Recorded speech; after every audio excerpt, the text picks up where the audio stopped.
I heard you on radio talking about the possibility of Kyrie Irving playing basketball in Miami, which would be the unstoppable force versus the immovable object. This is culture killer versus heat culture. How would this work in Miami, Frank?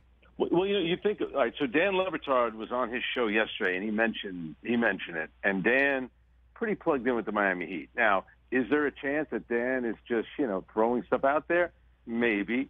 Something tells me he might have a little intel from the Miami Heat organization. Doesn't mean that it's going to happen. But after I heard that, I contacted somebody who would know, and they did tell me that is possible.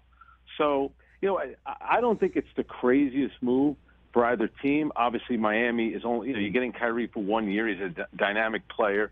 Kyle Lowry did not have a good year this season, but I think a lot of it had to do with stuff that was happening in his with his family off the court. I think a family member was dealing with an illness, and obviously he wasn't in good shape and didn't play well. But to me, it's not the craziest thing for either team. And I think the Nets would certainly consider it if they felt that Kyle Lowry could help them.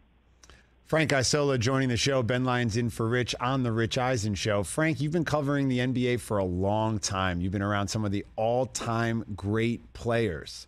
What do you make of Kyrie Irving? Well, you hear us talk about it all the time. The people that love him always say, man, you see that sick handle he's got. He's a great player. Look at the talent he has. And I did the game on the Yes Network when he scored 60 points against Orlando. That's all great, but to me, he just doesn't play enough. So, the best players, they have to be out there playing all the time and playing at a high level. And I think the thing that really hurt Kyrie the most was when he went to Boston, and that first year they went to a conference finals without him, and then he didn't really play well for them in year two, and they got bounced in the second round. And really, before LeBron didn't do much. Now, granted, he was a young player, not on a great team, but when LeBron was there, he was very good. There's no question about it.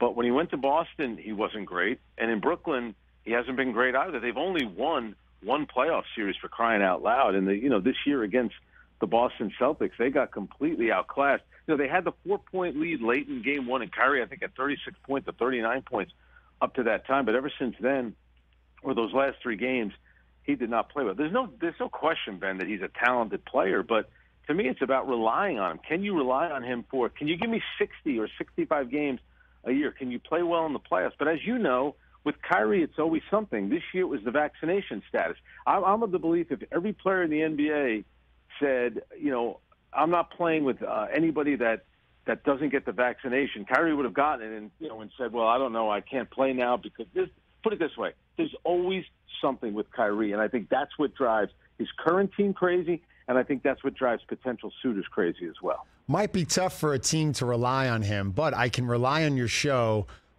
creating a lot of content because he creates a lot of content. And when you watch him on Twitch or you see him on Instagram, I wonder, Frank, from your perspective, again, as someone who's covered the game for a long time, do you think about what some of the players in the 80s and 90s would have done with social media? Who would you like to have seen on a Twitch live stream?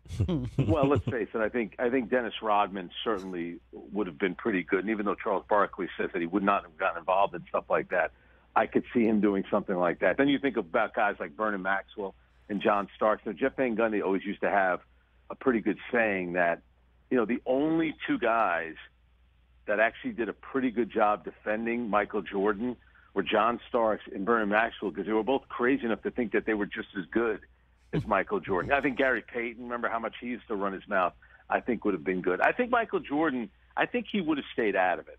I think Michael Jordan liked people coming after him, and then he would use it like as motivation. Kobe kind of became that same kind of player. But it's funny, Ben, as you know, they provide so much content. Look at a guy like Ben Simmons, who came to Brooklyn, never played in a game, is showing up on the sideline wearing these like crazy outfits. So a guy that was hiding on the court in the fourth quarter of games now wants to be noticed just sitting on the bench. He ends up showing up in Las Vegas sitting in the front row. The guy has not played a game since last June, but he loves being the center of attention. It's just very bizarre. Yeah, but Frank, sources are telling me he's in the best shape of his life. Yes. He's ramping up.